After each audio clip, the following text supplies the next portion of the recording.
Hello everyone, this is Serious Trivia, and today we're continuing with our ChiBi Let's Talk Lore series. We ended last episode as Zhao Yun stormed out after Zhao Fan tried to tempt him with his widowed sister-in-law. Zhao Fan, seeing that he has offended Zhao Yun, quickly summons Chen Ying and Bao Long to see if they still wanted to fight Zhao Yun. Now, these two generals know they can't take Zhao Yun on the battlefield anymore, so they offered up a plan to fake surrender to Zhao Yun to find an opportunity inside his camp to kill him.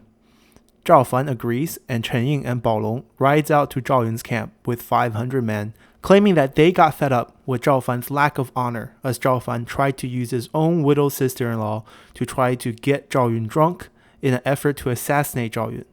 Now, after fighting against Zhao Yun, they have seen the light and have come here now to join the skilled and honorable Zhao Yun.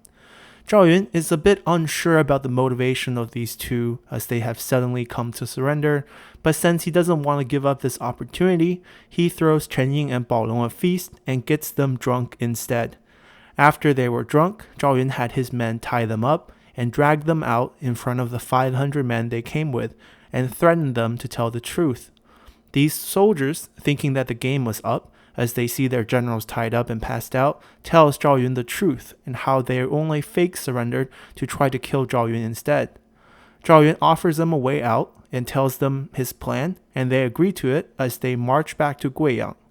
At the gate of GuiYang, they yelled up to the gate captain that they are Chen Ying and Bao Long's men and have returned with Zhao Yun's head.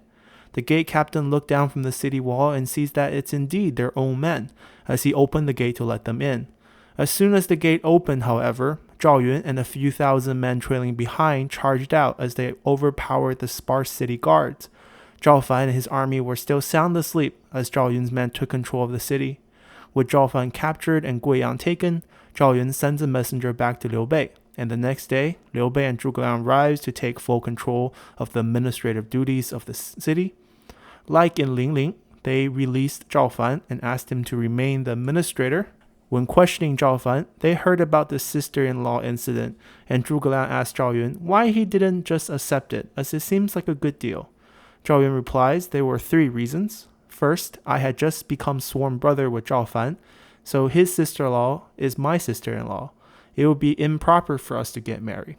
Second, Zhao Fan had just surrendered, so I couldn't be sure if it was a ploy or not.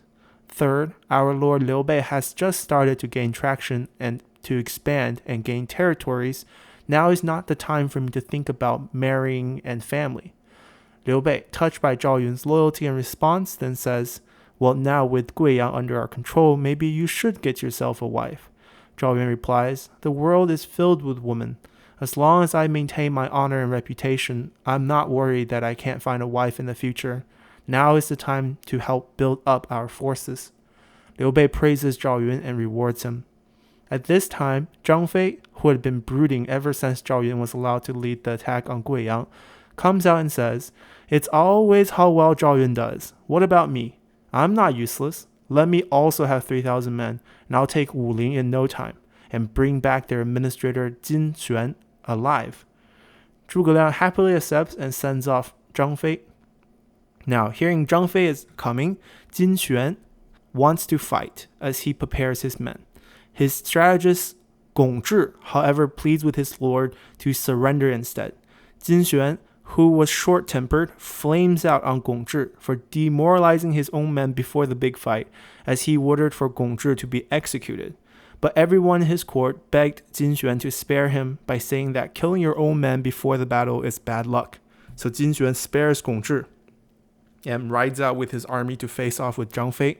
As the two forces met outside of WuLing, Zhang Fei rode out with his serpent spear in hand as he eagerly looked for a duel. Jin Xuan asked his fellow generals behind him who wants to ride out and win glory for their side by taking on Zhang Fei. But no one moved an inch as everyone was scared of Zhang Fei. Seeing that no one was willing to duel, Jin Xuan decides to ride out himself to take on Zhang Fei. Zhang Fei then lets out a roar as he charged straight for Jin Xuan, who finds his hand now shaking from just the sight of Zhang Fei's charge. Jin Xuan made the business decision to throw his blade down as he turned around to ride back into the city, as he no longer wanted any part of this duel. But just as he got to the city wall, he found a closed gate and a hail of arrows shot down at him as Gong Zhi stood atop of the city wall and said, "No one wants to fight except you. So now we're going to use your head to make sure no one else has to die in this meaningless resistance." Soon, Jin Xuan was struck by multiple arrows as he fell off his horse. Then his own men outside of the city cut off his head to present it to Zhang Fei as everyone surrendered. Zhang Fei then sent the head back to Liu Bei in GuiYang, who then rewarded the administrator position to Gong Zhi. With the southern campaign going so smoothly, Liu Bei reports their progress back to Jing Province in a letter to Guan Yu, who responds by saying that he is itching to fight, as both Zhang Fei and Zhao Yun has gotten their chance to shine. So Liu Bei sends Zhang Fei back to relieve Guan Yu as he comes south to take on ChangSha. The current administrator in ChangSha is a fellow by the name of Han Xuan, who is just a regular court official who rose up the ranks after the death of the former administrator, Liu Pan, who was Liu Biao's cousin. And because of Liu Pan and Liu Biao's relationship, Huang Zhong, who used to work under Liu Biao, has long resided in ChangSha. Although Huang Zhong is now near his 60s, he is a well-known fighter in the south, and especially known for his skills with the bow. So once Guan Yu arrives, Zhuge Liang opens up a war meeting by saying that although both Zhao Yun and Zhang Fei had to use 3,000 men in their campaigns, because of Huang Zhong's presence, it's best to give Guan Yu the extra manpower. Unhappy to hear this, Guan Yu requests to just take the 500 axemen that he has brought with him from the Jing Province to take on the likes of Han Xuan and Huang Zhong. Liu Bei tries to reason with his brother, but Guan Yu's pride made him extra stubborn. He stormed off toward ChangSha with just the 500 axemen. Zhuge Liang quickly formed a backup army with Liu Bei as they marched up behind just in case something goes wrong. On Han Xuan's side, hearing that Guan Yu is fast approaching, he summons Huang Zhong, who states that as long as his blade and bow stands, ChangSha will stand as well. With Huang Zhong on his side, Han Xuan is relieved, but a young general by the name of LingLing wants to make a name for himself. So he says, "There's no need for Huang Zhong to go, as he is nearly 60. I can take just 1,000 men and beat back Guan Yu." Han Xuan agrees, and LingLing rides out with 1,000 men to fight Guan Yu. When the two sides approach each other, LingLing rides out eagerly to prove himself against the legendary Guan Yu. But after 3 quick exchanges, Guan Yu's green dragon crescent blade sliced LingLing in half as the rest of his men scattered. Seeing that LingLing has died so easily, Han Xuan turns to Huang Zhong, who rides out with only 500 men to match Guan Yu's force. Guan Yu, seeing that the opposing general is old, knows it must be Huang Zhong, so he rides up for a duel. The two of them go at it for over 100 exchanges with no results. Worried that Huang Zhong, who might get tired from old age, Han Xuan sounds the retreat so that Huang Zhong can come back to rest. Guan Yu, seeing that Huang Zhong could match him blow for over 100 exchanges, also decides it's best to pull back up to camp to rest for the day.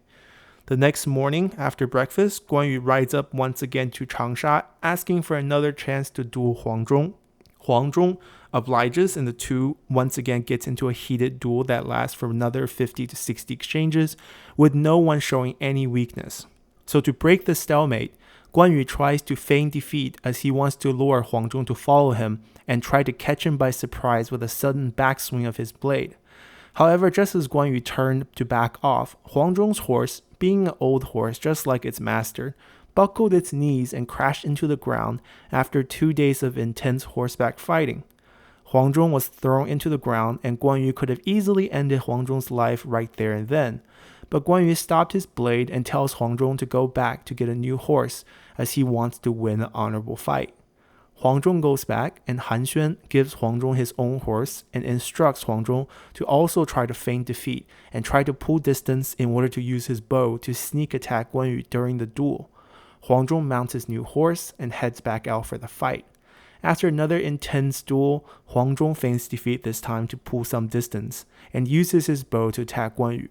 But because Guan Yu had been so honorable and spared his life earlier, Huang Zhong doesn't want to repay Guan Yu's kindness with a sneaky arrow attack. But he also doesn't want to betray Han Xuan, so at first, Huang Zhong grabs his bow to fire, but he merely plucks the bow without an arrow armed on it. Guan Yu sees the bow and dodges, but soon realized there was no arrow. so he resumes chase. Huang Zhong then plucks the string again without an arrow, and this time Guan Yu realizes that there is no arrow again and assumes that Huang Zhong must not actually have arrows as he charged full speed ahead. For a third time, Huang Zhong mounts an arrow onto the bow, but aims only for the top of Guan Yu's helmet. And true to its mark, the arrow knocks Guan Yu's helmet right off, and Guan Yu quickly realizes that Huang Zhong has been going easy on him this whole time to repay for his kindness earlier. So he backs off and rides back to camp. Huang Zhong also returns to ChangSha, but just as he enters, Han Xuan orders his men to tie up Huang Zhong. Huang Zhong asks why, and Han Xuan barks back, "You're clearly working with Guan Yu. First he spares your life, and then you miss on purpose with your bow. I'm gonna execute right here for being a traitor." Even though many of the court official and general pleaded on Huang Zhong's behalf, Han Xuan is committed to killing Huang Zhong, so he orders the executioner to kill Huang Zhong on the spot. But before the executioner could even lift up his axe, a general jumps out and cuts down the executioner as he yells out to his fellow court official and city guards. Huang Zhong is the man protecting ChangSha. Han Xuan is blind for not trusting him. Now come with me and kill Han Xuan, and we can all join Liu Bei, and no one else has to die. To find out who this general is and the fate of Han Xuan, Huang Zhong, and ChangSha, come back tomorrow as we continue our lore series.